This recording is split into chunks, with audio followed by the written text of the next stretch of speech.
But I think the big news right now is that Lance Twiggs will not be showing up in person. The video will suffice for the preliminary hearing. That's what you need to know. Again, all happening in real time.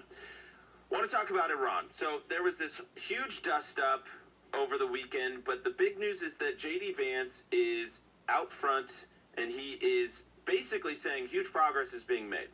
And I just can't help but notice, Blake, you and I, quietly behind the scenes, much like Charlie, we're kind of very skeptical about going in. You can always choose when to start, can't choose when to end a war, right? We've said that again and again. Now Iran is willing to concede on the nuclear, and they're going to be, that's the big headline that you see on your screen. Iran will let UN nuke inspectors back in, could buy U.S. crops with billions in unfrozen assets, according to J.D. Vance. So let's go through these details. So apparently J.D. Vance, he gave a press conference earlier this morning, kind of addressing some of the updates. Were the Iranians trying to walk out of the meeting? He said they threatened to, but they didn't, so they're still here. He called it talking trash, talking about if we unfreeze these assets, then what would happen with that money? There needs to be an inspection regime so they can't use them to fund terrorism. So what is the suggestion? That they use those billions of dollars of unfrozen assets to buy American produce to feed their people. So these are really interesting creative mechanisms. Now, none of this has been signed on the dotted line. There's still conflict going on in Lebanon, back and forth with Israel. I'm telling you, the same people that are opposing this peace deal were the same people that were, really pushing for an escalation of this conflict, and the same people that did not want President Trump to run again. It's almost like you've seen the roles reverse, and that is a very telltale sign that this is probably a really good deal for the American people, okay? New polling has come out. We're going to talk with Rich Barris in the next segment, that 70% of Americans want to see peace. They think now is the right time to get to peace. And there's a lot of people really upset about that. A lot of people are, and I think you're seeing a big split here, and we'll talk to Rich about that for sure, which is, I think there's a lot of people who are, we'll be frank, they're big war hawks in D.C. They really want to take out the Iran regime, and any peace deal short of that will upset them.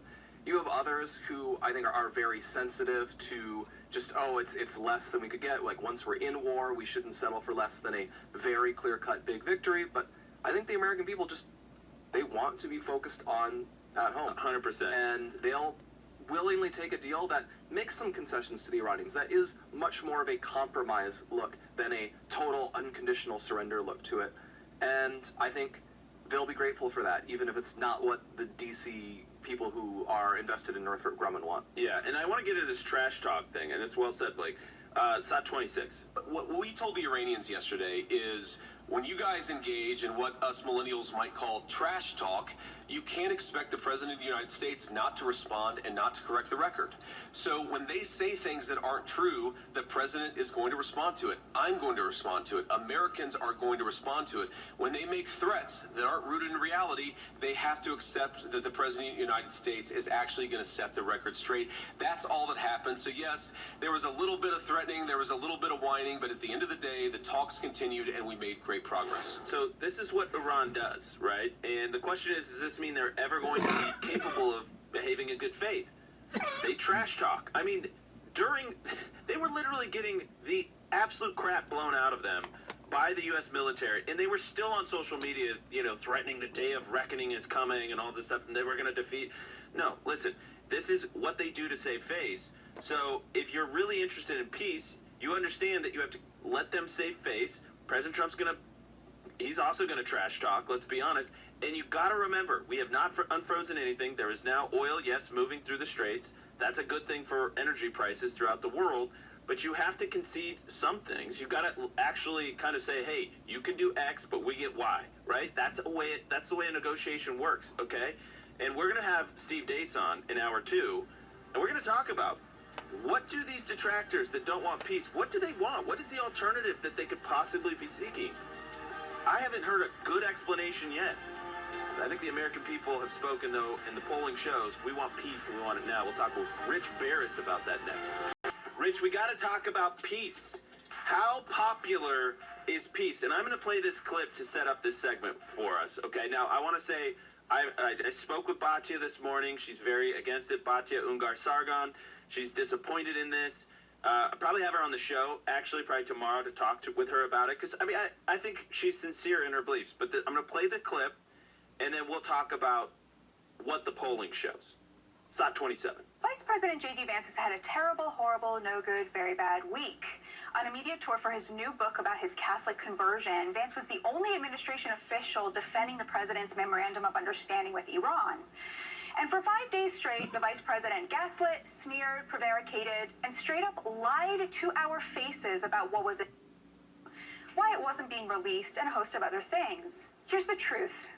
Vice President J.D. Vance just brought the great United States to its knees with a humiliating deal weeks before our 250th birthday, and he's decided, like many before him, to blame Israel for the mess his administration created. If this was a dry run for 2028, it was at least very clarifying. She didn't pull any punches there. And what was interesting, and this is why I called her, I said, I really believe that you are saying these things sincerely. I just couldn't disagree with you more like forcefully. I actually think that it was not a very bad week, Rich, for the vice president. I think, if anything, I've been hearing his stock has been rising. People are really impressed with how he's comported himself, how he's been engaging in his interviews and fighting for his viewpoint and making great case to the American people. That's my POV. What does the poll show, Rich? Look, yeah, I mean, there's a personal opinion, and, oh, by the way, of course, thanks for having me on. There's a personal opinion, Andrew, that, like, you may not agree with, and I think that's what she's getting mixed up here. There's your feelings, and then there's reality and what the country thinks. And the reality is Vance's stock has risen empirically we can prove this. He's up 10 points in nomination polling, which we're doing. It'll probably be out tomorrow if I don't get it out later today. The peace deal is basically 80-20 positive or popular, and we have to keep in mind that this war was not popular. And I think what people who supported didn't seem to understand is that this deal, whether we like it or not, it is a consequence of starting a war without the support of the American public behind you, which means that any military solution that you think you can achieve is not really a viable option. You're just completely duping yourself into believing that the United States of America and the voters of America are going to take thousands and thousands of casualties while armies of U.S. soldiers go marching into Iran to grab uranium that they don't care about, Andrew. Like, this isn't... Come on, this is a little bit loony. Just to give you an idea, the president hasn't been able to creep above 42% since this war started. That's the reality of this situation. He's going to get about a 10-point net bump in approval in our poll from the last one that we released last month. The generic ballot is already tightening. It's not where it needs to be, but the last generic ballot that we put out was the largest lead for any party in the history of our polling. Democrats had a 13-point lead, which was up from an 11-point lead the month before. This was all to punish the Republican Party and the Trump administration for starting a war they explicitly stated they did not want, period. So, the vice president... This is another thing I'd say about that, with him specifically, is that when we started right after the deal was announced, it was popular because people were knee-jerk saying, yes, I support it because I didn't support the war. But as time went on, we were interested to see what would happen to that margin, because it would tell us whether or not the vice president was effectively selling it and whether people were reacting in a positive way to what he was saying. The vice president had a stellar week last week. His stock rose. He got more support as the days went on for this deal, even though we can see, because you and I are in this business, we can see how much pushback, even from the president's own supposed side, how much pushback it got. So despite all of that pushback, and despite how loud they were, the opposition to the deal was, they still lost the argument. What does that tell you? I could make the case, though, and this is what I said last week, that a weakened regime remaining intact in Iran could ultimately be the best thing for the region, because it doesn't fall into some sort of civil war, sectarian violence situation that we saw in Iraq, right? So keeping the current structure in place. Now, if the Iranian people want to overthrow their government in the coming months, more power to them. But should that be our job? And I make the argument very much no. We've learned those lessons in the past, and the polling reflects that the American people have internalized those lessons. Andrew, they're not ignorant here. This is what I think the pro-war side never understood. The American public is not, they're not ignorant to the facts. The truth is, they've been through this before and they don't care. The risks to them are not great enough to ultimately pay the cost that they're being asked to pay, especially not after we've been down this road before. It was a long road to Baghdad, as the book is appropriately titled, and so they learned a lot of lessons along that road. And now here we are after electing the peace ticket, trying to repeat the same mistake. The alternative is what we all have been saying it is. This was, never... in truth, we were never really having a completely honest argument with each other, and the fact is the American public knew that. Well, they understood. Rich, I totally agree. There's this second poll that was part of the CBS. You said you got the similar Looks numbers to very CBS. similar. Okay. Yeah, so when you sent that to me, it looks very similar. And then check this out, though. So make heads or tails of this. Yeah, 31%. So has the U.S. permanently stopped Iran's nuclear program? Yeah. J.D. Vance is making the case that, yeah, this will essentially stop. They're conceding so much on nuclear that we will effectively have rendered it an impossibility, okay? But the American people don't believe that. They say 31%, yes, this is done. 69%, no, not done. How do you make heads or tails of the first poll that says, yeah, let's make peace, and the second piece of this poll that says, yeah, their nuclear ambitions are not done? Just to be clear, too, so people understand when it comes out, we give an unsure option, I don't know, and that's the only difference you'll see between our numbers and CBS, for instance, because they don't give an unsure. You have to pick one or the other. How do we make heads or tails of this? Actually, I think I know it seems like it's inconsistent, but it really isn't, because I think you have a certain group who's saying no, not done, because they're looking toward, the negotiation process and all of this being finalized before they're willing to say, yeah, I think we sufficiently curbed their nuclear program. So they're waiting for the, not a war ending here, Andrew, right? But the negotiation process that the vice president's promising them. So I think some people are saying that.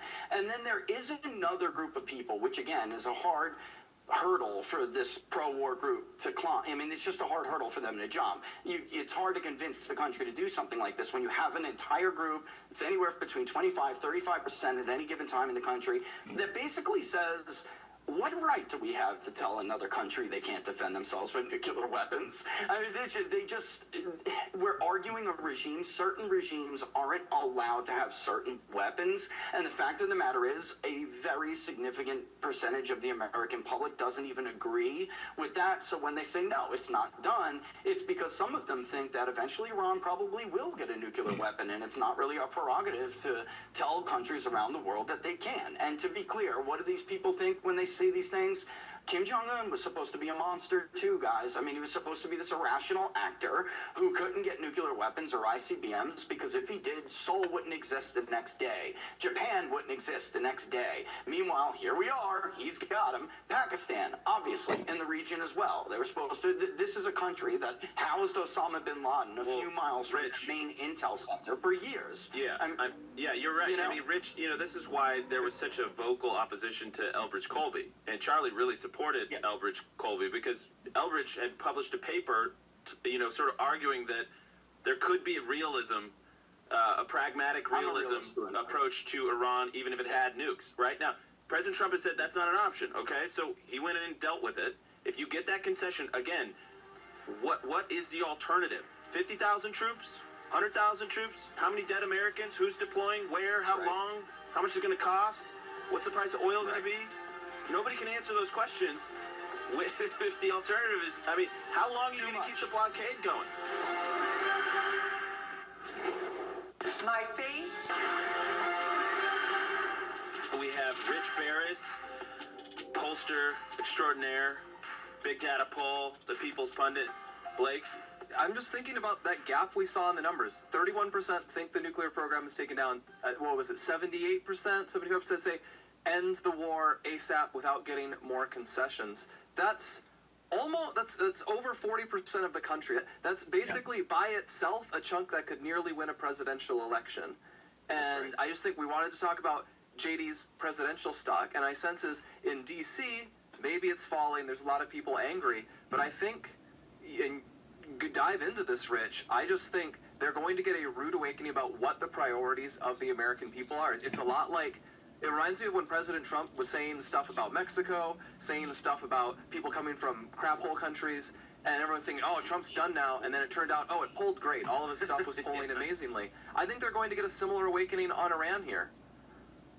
Yeah, let me give people a couple of numbers here. When J.D. Vance, before the war, J.D. Vance was polling typically between 40 to 55% in the nomination. Even when the war was going on and people were mad, he fell to the mid to high 30s. That's still a historic lead for a nomination for on the Republican side for any presidential candidate. Rich, when you're saying polling, you said like one idea. When you're talking about polling, though, you're saying who do you think should be the standard bearer of the GOP? Nominate. Yes, exactly. Yeah, just to clear, just to make sure everybody understands that. For the nomination, the 2028 nomination. And, not to throw this out there, to say, we're not, measuring here, but that is historic. His lead has been historic. And now, since this peace deal, he's back up to where he was, just below his all-time high. So why? Because people were upset about the war. Just to give everybody this is a very important stat, or it's not even really a stat. It's basic math that everyone needs to get through their heads now, which is why, by the way, Joshua and I wrote Burn It Down. You have a wing of this coalition that is very loud and has a lot of money. They're dying. There's no other nice way to put it. They're dying, and there's no growth potential because nobody younger and younger generations sees the world the way they do. And of course, it's statistics, not nobody. You'll find some people. But the tiny amount is not enough to replenish their ranks when the Silent Gen and Boomer 1 dies. It's that simple.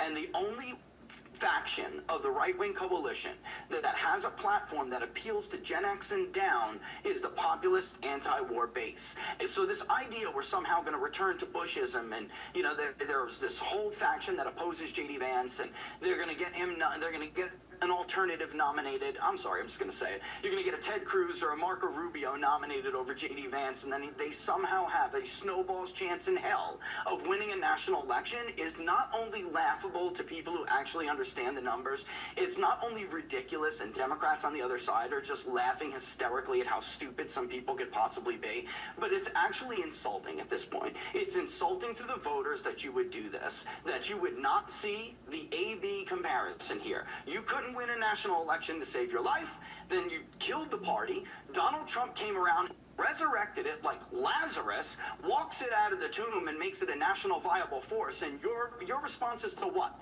Go back and start another unpopular, stupid war in the Middle East and then trash everybody who represents the faction that's actually growing? This is basic arithmetic. The neocon faction doesn't have a coalition. If you go back, regress, and redo this stupidity again all over, you may not recover this time. I think a lot of people in America have this false sense of security where you can keep making the same mistakes over and over again, but we're so strong we can weather them and we can take them, and there's not going to be any permanent or long-term consequences for bad policy. Well, you better wake up, because every nation is susceptible to the laws of nature, and nature's God, and every nation lives in the international system. And I'll just, I say this to, I said it to her. I don't think she'd have a problem. I said it to Batya this morning when I called her. I just wanted to understand her POV, and again, I hope she's going to come on tomorrow and we'll talk about it. But, if you care about peace in the Middle East, wouldn't you want to at least offer an olive branch to say, hey, Iran, if you act in good behavior, we will treat you as a sort of normalized country on some level? And by the way, if you want Israel to be safe, like them not having a nuclear weapon seems like a pretty big concession. And J.D. Vance has announced that they're going to be letting the UN inspectors back in, possibly even like this week or something. I mean, it could be really quickly. So, anyways, I think you're right when it comes to coalition, and you're also right when you take it to a moral level and what's right and what's good and what's actually the right decision, right? Because we could talk till we're blue in the face about coalitions, but then the other side will say, but what is right? What is good? What is moral? What is true? And in this instance, they align. The coalition, their instincts are right here. The people want peace. We don't want to see the Middle East fall into another civil war sectarian mess. And hey, we don't want nukes. Okay, there you go. Guys, even the upper class is getting anxiety. I don't know if anybody saw that in the Wall Street Journal last week. even the upper class now, and we have seen this in our polling, and now the Wall Street Journal picked it up, and they wrote a headline over it because they found it so interesting. You know, for many, many years, all of us, the three of us, Charlie, many, many other personalities, have been talking about the anxiety that the working class has felt in this country because their needs are not being met. And that working class base expanded for Trump beyond white working class people because they started to feel it. 10 seconds, Now Rich. even we're seeing that climb the economic ladder, which is concerning. So that That gives is some moral concerning. decision. Rich Barris, great stuff, man. morality. Really great stuff. All the best, Big Data guys. Poll, Burn It Down, get his book, Burn It Down, Joshua Lysick. Thank you, Rich. We'll talk to you soon.